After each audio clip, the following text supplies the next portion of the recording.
በመላው ዓለም ከቢሊየን ሰዎች በላይ ስልካቸው ላይ የጫኑትና በየቀኑ ህፃናት እየሳቁ የሚጫወቱባቸው ታኪንግ ቶም እና አንጄላ። ቶም ደህና ነህ? ዛሬ አዲስ መጫወቻ ተገዛልኝ። አንጄላ፣ እኔ እኮ በጣም ነው የምወድሽ። በጣም ቆንጅዬ ነሽ። ነገ ትምህርት ቤት ልቀር ነው፣ ግን ለማንም እንዳትናገሪ። በእርግጥ ተራ የልጆች መጫወቻ ናቸው። $90 ብቻ የተገዛች አንዲት ዲጂታል ድመት እንዴት በ1 ቢሊዮን ዶላር ተሸጠች? ዛሬ የልጅነት ትዝታን ብቻ ሳይሆን እጃችን ላይ ያለውን ስልካችንን እንድንጠራጠር የሚያደርገንን ጉድ ይዤ ወደ እናንተ ቀርቤያለሁ። ቶም እና አንጄላ የተባሉት ዲጂታል የገደል ማሚቶች ከጀርባቸው ያለውን አስፈሪ ሚስጥር የምናይ ይሆናል። እስከ መጨረሻው አብራችሁን ቆዩ።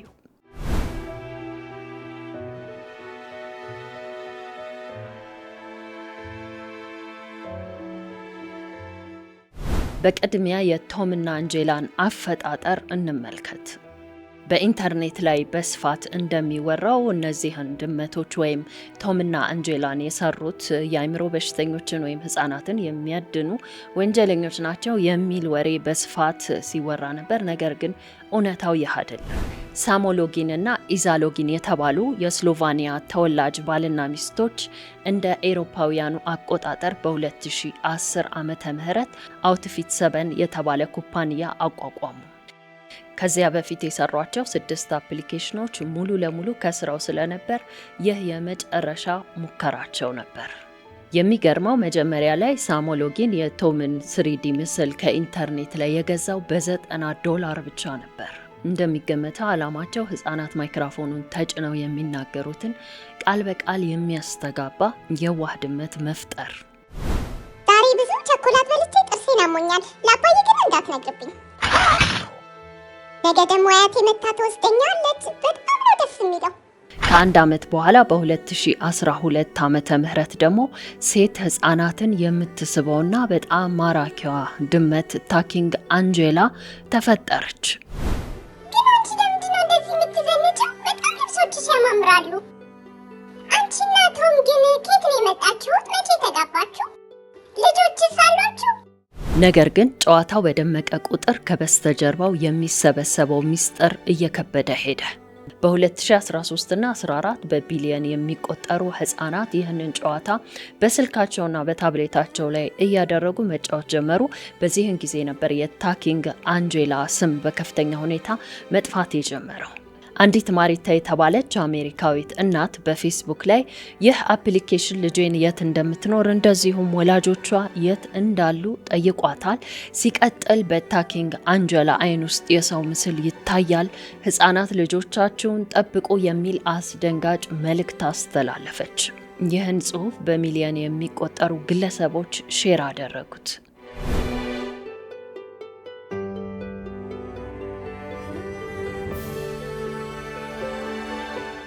እንደሚነገረው ጨዋታው በወቅቱ ኮሪንጂን የሚባል የሰው ሰራሽ አስተውሎት ወይም AI ፕሮግራም ይጠቀም ነበር።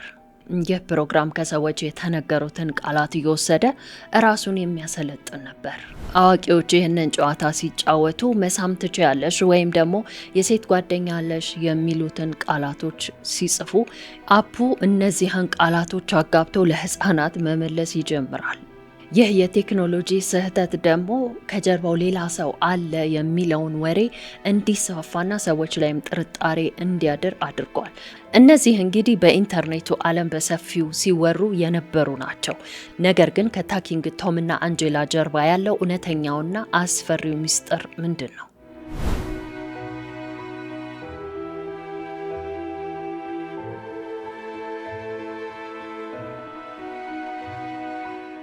ሆኖም እዚህ ላይ በሁላችንም አይምሮ የሚፈጠር አንድ ጥያቄ አለ። እነዚህ ድመቶች እኛ የምንናገረውን ሁሉ መልሰው የሚያስተጋቡት እንዴት ነው?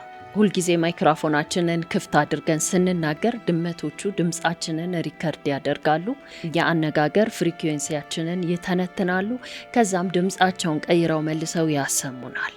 በቴክኖሎጂው ዓለም ይህ የድምጽ ባዮሜትሪክ ይባላል። በአሁኑ ወቅት ትልልቅ ባንኮችና የደህንነት ተቋማት ሰዎችን ለመለየት ይህንን የድምጽ ናሙና ይጠቀማሉ።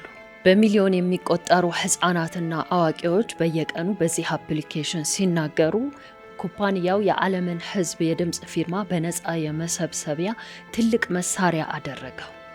ጨዋታው የሰውን ድምፅ፣ የቤቱን ድባብ እንደዚሁም የስልኩን መለያ ቁጥር ወይም ዲቫይስ አይዲ በቅጽበት ወደ ማዕከላዊ ሰርቨር ይልክ ጀመር።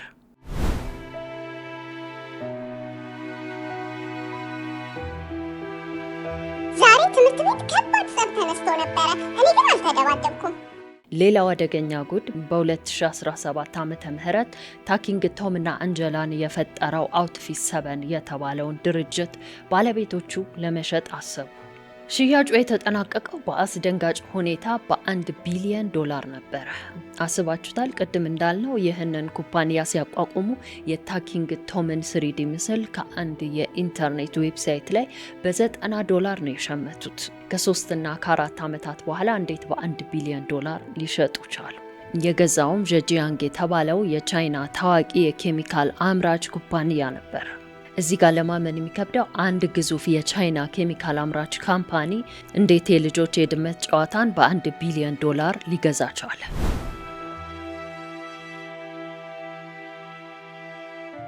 አስደንጋጩ ጉድ ይህ ካምፓኒ የፈለገው ድመቶቹን አልነበረም።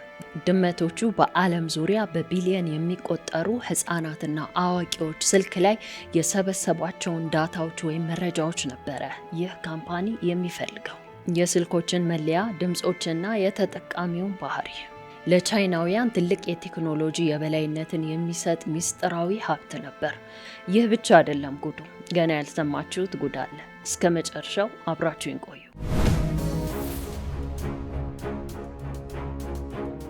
ድመቶቹ በዓለም ዙሪያ የሰበሰቡትን በቢሊዮን የሚቆጠር የህፃናትና የአዋቂ ድምጾች፣ የስልክ መለያዎች፣ እንደዚሁም ሎኬሽን እና የኢንተርኔት አጠቃቀም፣ የቤቱን ድባብ የመሳሰሉትን መረጃዎች ነበረ ይህ ካምፓኒ የገዛው።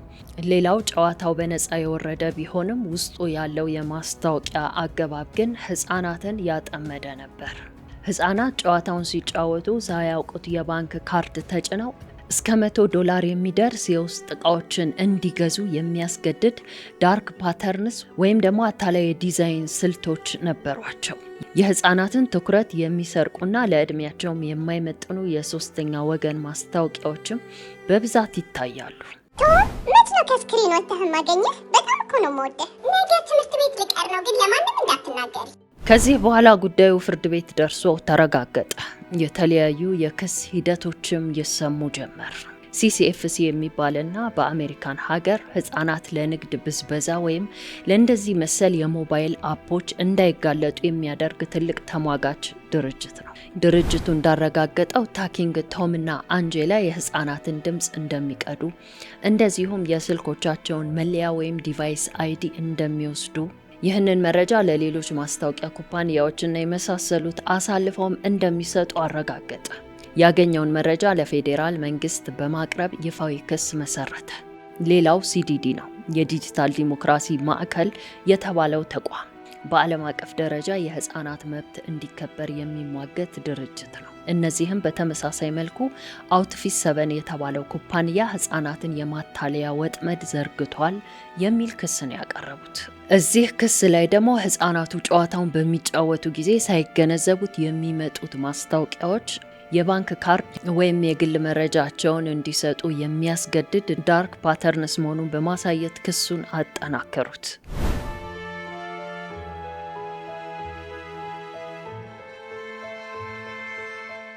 FTC የተባለው የአሜሪካ መንግስት መስሪያ ቤት ሲሆን የሸማቾችን መብትና የንግድ ማታለያዎችን የሚቀጣ ትልቅ ድርጅት ነው። ይህም ድርጅት በተመሳሳይ መልኩ አውትፊት 7 ላይ ወይም የታኪንግ ቶም እና አንጄላ ላይ የቀረበውን ክስ በሚገባ በምርመራ ካረጋገጠ በኋላ የአሜሪካን ህፃናት የኢንተርኔት ጥበቃ ግላዊ መብት መጣሱን አረጋገጠ። አውትፊት 7 የተባለው ኩባንያ ህፃናትን መከታተሉን እንዲያቆም፣ እስከዛሬ የሰበሰባቸውን ዳታዎችም እንዲያጠፋ፣ ከዛም በተጨማሪ ከፍተኛ የገንዘብ ቅጣት ጣለበት። ከነዚህ ድርጅቶች በተጨማሪ በርካታ ወላጆች ይህንን በመቃወም ክስ መስርተዋል። እጅግ በሚያሳዝን ሁኔታ ልጆቻቸው ስልካቸውን በመያዝ ታኪንግ ቶም እና አንጄላን በሚጫወቱ ጊዜ በጨዋታ ውስጥ ያሉትን ሳንቲሞችና አልማዞች ለመግዛት ሳያስቡት የወላጆቻቸውን የባንክ ካርድ እየተጫኑ በመቶዎች የሚቆጠር ዶላር ከባንክ ሂሳባቸው ላይ እንደተሳበ ወይም እንደተከፈለ ተናግረዋል። ወላጆች እንዳሉ ጨዋታው ህጻናት ይህንን እንዲገዙ ሆን ብሎ ያታልላል ብለዋል። በመጨረሻም ኩባንያው የተወሰደባቸውን ገንዘብ እንዲመልስ አስገድደውታል።